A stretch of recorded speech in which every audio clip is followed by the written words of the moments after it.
சாரா channel பார்த்து கொண்டு இருக்கும் அனைவருக்கும் வணக்கம். டூல்ஸை பற்றி நம்ம பார்த்துட்டு வரோம். டைலரிங் புதுசாக கற்றுக்கிறவங்களுக்கு டூல்ஸ் என்னென்ன டூல்ஸ்கள்லாம் இருக்குது, அதை எப்படியெல்லாம் பயன்படுத்தணும் அப்படிங்கிறத பார்த்துட்டு வரோம். இந்த வீடியோவில் நாம் பார்க்க போகிறது முக்கியமான ஒரு விஷயம், அது அயன் பாக்ஸு. அயன் பாக்ஸு எந்தெந்த இடத்துல எதுக்காக எப்படி பயன்படுத்தணும், என்ன ஹீட்டில் பயன்படுத்தணும் அப்படிங்கிறது இந்த வீடியோவில் நம்ம பார்ப்போம். இப்போ அயன் பாக்ஸ் அப்படிங்கிறது நமக்கு போட்ட உடனே ஹீட் ஆகிற மாதிரி நிறைய டைப்ஸ் எல்லாம் இருக்குது. அதுலயே தண்ணி ஊற்றி ஸ்டீமிங், அதாவது நீராவியை வெளிப்படுத்தக்கூடிய அயன் பாக்ஸ் இருக்குது. அதுல வெயிட் கம்மியா இருக்கக்கூடிய அயன் பாக்ஸ்லாம் இருக்குது. அதே மாதிரி வெயிட் அதிகமா ஃபுல்லா ப்ரெஷர் கொடுத்து தேய்க்கிற அளவுக்கு பெரிய அயன் பாக்ஸும் இருக்குது. அது இல்லாம உங்களுக்கு கரண்ட் செலவு கம்மியா இருக்கிற மாதிரியும் அயன் பாக்ஸ் இருக்கு. கரண்ட் அதிகமா செலவாகும், அது ரொம்ப ஹெவி வாட்ஸ் இருக்கிற மாதிரியும் அயன் பாக்ஸ் இருக்கு. சடனா போட்ட உடனே ஹீட் ஆகி உடனே அயன் பண்ணி உடனே பண்ற அளவுக்கு இருக்கு. ரொம்ப சின்ன அயன் பாக்ஸ் கூட இருக்குது. அதாவது ஒரு மாடல் மற்றதெல்லாம் தைக்கிற அளவுக்கு குட்டி அயன் பாக்ஸ் கூட நமக்கு கிடைக்கும். அந்த அளவுக்கு அயன் பாக்ஸ்ல ஏகப்பட்ட வெரைட்டிஸ் இருக்கு. அதே மாதிரி மேனுவலா கரண்டே இல்லைன்னா கூட கரியெல்லாம் போட்டு இது பண்றது எல்லாமே உங்களுக்கு அதை நிறைய பார்த்துருப்பீங்க. அந்த அயன் பாக்ஸுமே நிறைய இருக்குது. இன்னமும் நிறைய பழக்கத்துல பண்ணிட்டு தான் இருக்காங்க. நிறைய இடத்துல சாரீஸ் மற்றது எல்லாமே சாரீஸ் இது எல்லாமே டையிங் இதுக்கெல்லாம் கொடுக்கும்போது இன்னமும் அந்த கரிப்பெட்டியை தான் நம்ம யூஸ் பண்ணிட்டு இருக்காங்க. அது அவ்வளோ பர்ஃபெக்டாகவும் துணியினுடைய அழுத்தமும் அந்த வெயிட்டு அதை பார்த்தீங்கன்னா அவ்வளோ கரெக்டாக அது இருக்கும். நம்ம என்னதான் மற்ற அயன் பாக்ஸ் எல்லாம் யூஸ் பண்ணாலுமே அதுக்குன்னு சில அயன் பாக்ஸ் கரெக்டாக பர்ஃபெக்டாக வர அளவுக்குலாம் இருக்குது. இன்னமும் பார்த்தீங்கன்னா இப்போ நிறைய இப்போ சாரீஸுக்கெல்லாம் ஹேர் ஹேர் ஹீட் பண்ணி ஸ்ட்ரைட்னிங் பண்ணக்கூடிய அந்த மாதிரி அயனிங்குமே இருக்குது. அதுவுமே இப்போ துணிக்கு பயன்படுத்துகிற அளவுக்கு நம்ம வந்துட்டோம். புடவை கட்டுறதுக்கு முன்னாடியே அந்த முன்பக்கம் வைக்கக்கூடிய அந்த மடிப்பெல்லாம் பார்த்தீங்கன்னா இப்போ அந்த மாதிரி அயனிங்கில் பண்ணுற அளவுக்குலாம் கூட சிம்பிளாக வந்துருச்சு. துணியை டைரக்டா டேபிள்ல போடாம தொங்க விட்டு பண்ற அளவுக்குமே அயன் பாக்ஸ்லாம் இருக்குது. அதனால அயன் பாக்ஸ்னு எடுத்துட்டீங்கன்னா ஏகப்பட்ட வெரைட்டிஸ் இருக்கு. நமக்கு டெய்லரிங்ல நம்ம மெயினா யூஸ் பண்ணக்கூடியது எதுன்னு பார்த்தீங்கன்னா, நம்ம சிம்பிளா ஒரு மிஷின் போட்டு நம்ம வீட்டில் தைச்சிக்கிறோம், நாம சொந்த இதுக்காக தைச்சிக்கிறோம் பண்ணிக்கிறோம் அப்படிங்கும்போது, இல்லாட்டினா ஒரே ஒரு மிஷின் வச்சு நீங்க சிம்பிளா தைச்சு மற்றவங்களுக்கு கொடுத்துட்டு இருக்கீங்க அப்படிங்கிற பட்சத்துல உங்களுக்கு ஸ்டீமிங் அயன் பாக்ஸ் பார்த்தீங்கன்னா அந்த நான்ஸ்டிக்கு நான்ஸ்டிக் மாரி இருக்கக்கூடிய அந்த அயன் பாக்ஸ் வாங்கிட்டீங்க அப்படின்னா உங்களுக்கு பவர் சேவிங்கும் ஓரளவுக்கு கம்மியாக இருக்கும். போட்டோடனே கொஞ்சோடனே ஹீட் ஆகிக்கும். தண்ணி இருக்கும்போது உங்களுக்கு சுருக்கம் மற்றது எல்லாமே லைனிங்க்கு மற்றதுக்கோ சின்ன சின்ன பாவாடை இதெல்லாம் தைக்கும் போது கூட சில்க்கு இதில் பட்டு பாவாடையெல்லாம் தைச்சு பண்ணும்போது அந்த ப்ளீட்லாம் அயன் பண்ணுறதுக்கு இந்த ஸ்டீமிங் அயனிங் கொஞ்சம் ரொம்ப யூஸ்ஃபுல்லாக இருக்கும். இதுவே பார்த்தீங்கன்னா நீங்கள் ஒரு 2-3 மிஷின் வச்சு ஒரு பெருசாக ஒரு டெய்லரிங் ஷாப் தனியாக வைக்கிறீங்க அப்படிங்கிற பட்சத்தில் கொஞ்சம் ஹெவி டியூட்டியாக இருக்கக்கூடிய ஒரு 1500 2000 வாட்ஸ் இருக்கக்கூடிய அளவுக்கு நீங்கள் ஒரு அயன் பாக்ஸ் வாங்கினீங்கன்னா தான் இந்த லைனிங் கிளாத்து இதெல்லாம் நிறைய அயன் பண்ண வேண்டியது இருக்கும்.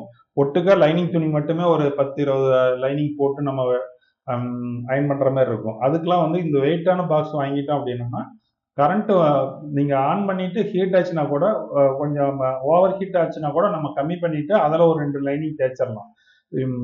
ஸ்டீமிங் அயன் அப்படிங்கிறது இண்டிவிஜுவலா நீங்க ஒரு பிளவுஸ் தைக்கிறீங்க, அதுக்கப்புறம் தான் அடுத்த பிளவுஸுக்கு லைனிங்லாம் அயன் பண்ணி பிளவுஸ் அயன் பண்ணி அதுக்கப்புறம் தான் தைப்பீங்க அப்படிங்கும்போது இந்த மாதிரி சிம்பிளா ஒரு ஸ்டீமிங் அயனிங் இருந்துச்சுன்னா இன்னும் யூஸ்ஃபுல்லா இருக்கும். பொட்டிக் மாதிரி இருக்கிற மாதிரி இருந்துச்சுன்னா 2 அயன் பாக்ஸுமே தேவைப்படும். நல்லா வெயிட்டான ஒரு அயன் பாக்ஸ் ஒன்று கம்பல்சரி தேவைப்படும். இது மாதிரி ஸ்டீமிங் அயனிங் பாக்ஸ் ஒன்று சின்னதாக மீடியமான சைஸ்லையாவது ஒரு அயன் பாக்ஸ் இருந்துச்சு அப்படின்னா நமக்கு இன்னும் நிறைய விஷயங்கள் அதை உங்களுக்கு அதை மற்றதெல்லாம் பண்ணும்போது உங்களுக்கு அதை செஞ்சு காட்டுறோம். அது நிறைய இடத்துல அது பயன்படும். அந்த மாடல் மற்றதெல்லாம் தைக்கும் போது அயன் பாக்ஸ் அந்த இடத்துல அவ்வளோ தூரம் அது யூஸ்ஃபுல்லாக இருக்கும். அதனால அயன் பாக்ஸ் பார்த்து வாங்குங்க. உங்களோட தேவை என்னன்னு தெரிஞ்சுக்கிட்டு அதுக்கு தகுந்த மாதிரி ஒரு அயன் பாக்ஸை நீங்கள் செலக்ட் பண்ணி வாங்குங்க. அது வாங்குறதுக்கு முன்னாடியே அதை எப்படிலாம் பயன்படுத்தலாம் செய்யலாங்கிறத ஓரளவுக்கு நீங்கள் வீட்டில் இருக்கிற அயன் பாக்ஸ் பயன்படுத்தியிருப்பீங்க. இப்போதைக்கு அதை வச்சு நீங்கள் இப்போ கற்றுக்கிறதுக்கு யூஸ் பண்ணிக்கோங்க. ஃப்யூச்சரில் நீங்கள் அதுக்குன்னு எஃபோர்ட் போட்டு நல்ல முறையில் இதை ப்ராப்பராக தைக்கலாம் அப்படிங்கிற கண்டிஷனுக்கு போகும்போது புதுசாக வாங்கும்போது நீங்கள் அந்த கரெக்டான என்ன அயன் பாக்ஸ் வாங்கணுமோ அதை நீங்கள் செலக்ட் பண்ணி வாங்கிக்கோங்க. ஆனால் அயன் பாக்ஸினுடைய தேவைகள் என்னன்னு பார்த்தீங்கன்னா, ஒரு கஸ்டமர் நமக்கு பிளவுஸ் கொடுத்தாலும் சரி, இல்லாட்டினா நாம வாங்கக்கூடிய ஒரு பிளவுஸ் மெட்டீரியலா இருந்தாலும் சரி, எல்லாமே கரெக்டா அயனிங் பண்ண மாதிரி பக்காவாக வராது. ஒரு சில இடங்கள்ல நிறைய மடிப்பு இருக்கும். ஒரு சில துணி காட்டன் இதெல்லாம் பார்த்தீங்கன்னா உங்களுக்கு சமமாக கொஞ்ச நேரம் விரித்து வச்சுருந்தாவே அது ஓரளவுக்கு சமமாகிக்கும். நீங்கள் மார்க் பண்ணி கட் பண்ணுறதுக்கு எளிமையாக இருக்கும். அதே மாதிரி ரொம்ப பாலிஸ்டர் இந்த மாதிரி மெட்டீரியல்லாம் பார்த்தீங்கன்னா அதில் மடிப்பு விழுந்துச்சு அப்படின்னா நீங்கள் ஹீட் பண்ணி அயன் பண்ணாவே அது மடிப்பு எடுக்கிறதுக்கே கொஞ்சம் நேரம் ஆகும். கரெக்டான ஹீட் வச்சு ஸ்டீமிங்லாம் பண்ணி விட்டு அயன் பண்ணாதான் அந்த சுருக்கமெல்லாம் போக அது கரெக்டான ஒரு சமதளமாக இருக்கும். இங்கே சமமாக அது படிஞ்ச மாதிரி இருக்கும். அதுக்கப்புறம் நம்ம அளவுகள் எடுத்து மார்க் பண்ணும்போது தான் அதனுடைய கரெக்டான நம்ம மார்க் பண்ண அளவுக்கு தகுந்த பீஸ் வந்து நம்ம கட் பண்ண முடியும். அதனால அயன் பண்ண வேண்டியது அந்த பிளவுஸ் மெட்டீரியலும் நம்ம அயன் பண்ணி மார்க் பண்ணோம்னா தான் கரெக்டாக இருக்கும். அதே மாதிரி லைனிங் கிளாத் வந்து நம்ம ஃபஸ்ட்டு தண்ணியில் கொஞ்ச நேரம் போட்டுட்டு அதுக்கப்புறமா அதை 4 பக்கம் இழுத்துட்டு அதுக்கப்புறமா அதை 2ஆ மடித்து அப்புறமா நம்ம அயன் பண்ணுவோம். அப்படி அயன் பண்ணும்போது பார்த்தீங்கன்னா காட்டன் இது மாதிரி தான் நம்ம அதுக்கு யூஸ் பண்ணுவோம். அது நல்லாவே சுருங்கி இருக்கும்.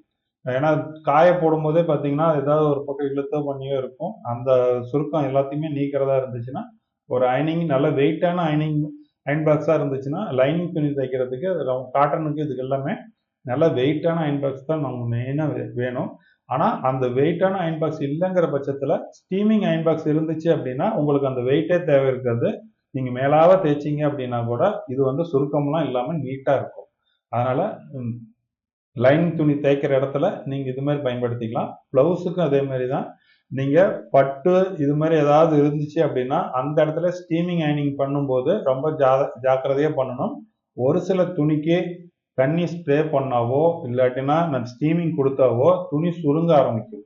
அதனால் தயவு செஞ்சு எந்த துணி அயன் பண்ணுறதுக்கு முன்னாடியும் அந்த துணியினுடைய ஒரு ஓரத்தில் அந்த துணியை வச்சு அதை ஓரமாக வச்சு அதில் வந்து அயனிங் பண்ணி பார்க்கணும். அது சுருக்கம் வருதா, அந்த ஹீட் அது கரெக்டாக இருக்குதா, அயன் பாக்ஸ் அதிக ஹீட்டில் இருந்துச்சுனாலுமே அது அந்த இடத்துல டேமேஜ் ஆகுதா, எவ்வளோ நேரத்துக்கு அந்த இதெல்லாம் வந்து தாங்குது, அந்த ஹீட் எவ்வளோ நேரம் தாங்குதுங்கிறதெல்லாம் கொஞ்சம் அந்த ஓரத்தில் வச்சு அப்படி 2 தேய்க்கும் போதே உங்களுக்கு அது தெரிஞ்சிடும். அதனால தான் அந்த எந்த துணி தைக்கிறதா இருந்தாலும் சரி, நீங்கள் ஒரே மாதிரி துணி தைக்கிறதா இருந்தாலும் எப்போ தைச்சாலும் துணியை விரிச்சிட்டு அந்த மூலையில் ஒரு பகுதியில் அதை தேய்ச்சி பாருங்கள். அதே மாதிரி ஜருகை இருக்கிற இடத்துல புடவையெல்லாம் பார்த்தீங்கன்னா ஜருகை இருக்கிற இடத்துல உங்களுக்கு துணி அயன் பண்ணும்போது ஒரு சிலது நீளும் ஒரு சிலது சுருங்கும். அப்புறம் மெயின் துணி வந்து பார்த்தீங்கன்னா சுருங்க ஆரம்பிக்கும். இல்லாட்டினா அது அப்படியே இருந்துச்சுன்னா கூட கரைப்பகுதி விரிஞ்ச மாதிரி போயிடும், இல்லாட்டினா சுருங்கின மாதிரி ஆயிடும். நிறைய ஜருகை இருக்கக்கூடிய பிளவுஸில் வந்து கரைப்பகுதியை தேய்க்கும் போது ரொம்ப கேர்ஃபுல்லாக தைக்கணும். அது ரொம்ப கவனமாக தைக்கணும். அதனால அயனிங் பண்ணுறது வந்து ரொம்ப முக்கியமான ஒரு விஷயம். இதை பற்றி நிறைய அந்த ப்ளவுஸ் மெட்டீரியல் மற்றது எல்லாம் அயனிங் பற்றி பார்க்கும்போது இன்னும் தெளிவாக பார்க்கலாம். இப்போதைக்கு அயனிங் பாக்ஸு வாங்கணுமா வாங்கக்கூடாதா, இது எந்த இடத்துக்கு நம்ம எதுக்காக இது பயன்படுத்துகிறோம் அப்படிங்கிறத தெரிஞ்சு வச்சுக்கோங்க.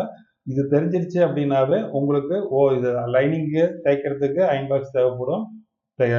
மெயின் ப்ளவுஸு கட் பண்ணுறதுக்கு கரெக்டான அளவு வேணும் அப்படின்னா அயன் பாக்ஸ் தேவைப்படுது அப்படிங்கிறத இந்த வீடியோவில் நம்ம தெளிவாக சொல்லியிருக்கிறோம். அடுத்த வீடியோவில் நம்ம ஒரு லைனிங் கிளாத்தை வந்து எப்படிலாம் செலக்ட் பண்ணணும், அந்த கிளாத்தை எப்படி தண்ணியில் போடணும் அப்படிங்கிற ஒரு பெரிய ஒரு தொடராக தான் வரும். இப்போ இது வந்து டூல்ஸ்னா என்ன அப்படிங்கிறத பற்றி இந்த 00 அப்படின்லேருந்து ஆரம்பிச்சிருக்கோம். அடுத்தது 001 இருந்து அது ஏபிசிடின்னு அது ஆரம்பிக்கும்.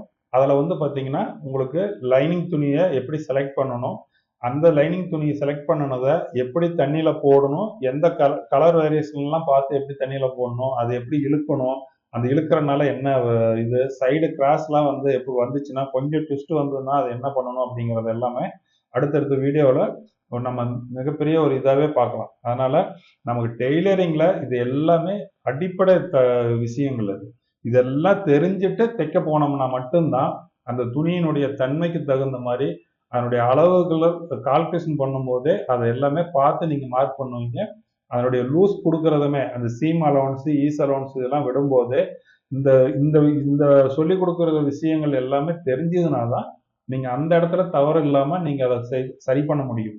இல்லாட்டினா இந்த ப்ளவுஸுக்கு நான் தைச்சேன், எனக்கு இது லூஸ் வந்துச்சு, அதே அளவு தான் நான் அளவு எல்லாம் கரெக்டாக வச்சேன், ஃபார்முலா நான் கரெக்டாக போட்டேன், ஆனால் ப்ளவுஸ் எனக்கு சரியாக வரல அப்படின்னு சொல்கிறதுக்கு காரணம் இந்த அடிப்படையான சில விஷயங்கள் தெரிஞ்சிக்காமல் நீங்கள் என்னதான் அங்கே போய் நீங்கள் தைச்சிங்கனாலும் சரியாக வராது. அதனால் தொடர்ச்சியாக நீங்கள் வீடியோ பாருங்கள். இந்த வீடியோ இப்போ தான் புதுசாக பார்க்குறீங்க அப்படின்னா சப்ஸ்கிரைப் பண்ணி வச்சுட்டு பாருங்கள். ஒவ்வொரு வீடியோவும் தனித்தனி வீடியோ கிடையாது, முதல் வீடியோவுக்கும் அடுத்த வீடியோவுக்கும் இது ஒவ்வொன்றுக்கும் தொடர்புள்ள வீடியோ தான். அதனால ஒவ்வொரு வீடியோவும் தொடர்ச்சியா பார்த்துட்டு வாங்க. இதுக்கு முன்னாடி பல வீடியோ போட்டிருக்கு. அதுவுமே தொடர்ச்சியா பார்த்துட்டு வாங்க. உங்களுக்கு நிறைய விஷயங்கள் தெரிஞ்சுக்கிறதுக்கு வாய்ப்பா இருக்கும். சில விஷயங்கள் தெரிஞ்சதா கூட இருக்கலாம். இது தெரிஞ்ச விஷயமா இருந்துச்சுன்னா ஸ்கிப் பண்ணி விட்டுருங்க. தெரியாத விஷயமா இருந்தா கொஞ்சம் பொறுமையா கவனமா பாருங்க. உங்களுக்கு டெய்லரிங்ல பயனுள்ளதா தான் இருக்கும். இதுல வேற எந்த சம்பந்தப்பட்ட விஷயமும் நம்ம பேச போறது கிடையாது. டெய்லரிங்க்கு என்ன தேவையோ அதை மட்டும் தான் நம்ம பேச போறோம். அதனால அதை மட்டும் தான் சொல்லிக் கொடுக்க போறோம். அதனால நீங்க முழுசா தைரியமா இந்த வீடியோ பார்க்கலாம். அதனால அடுத்த வீடியோவில் நம்ம பார்ப்போம். நன்றி.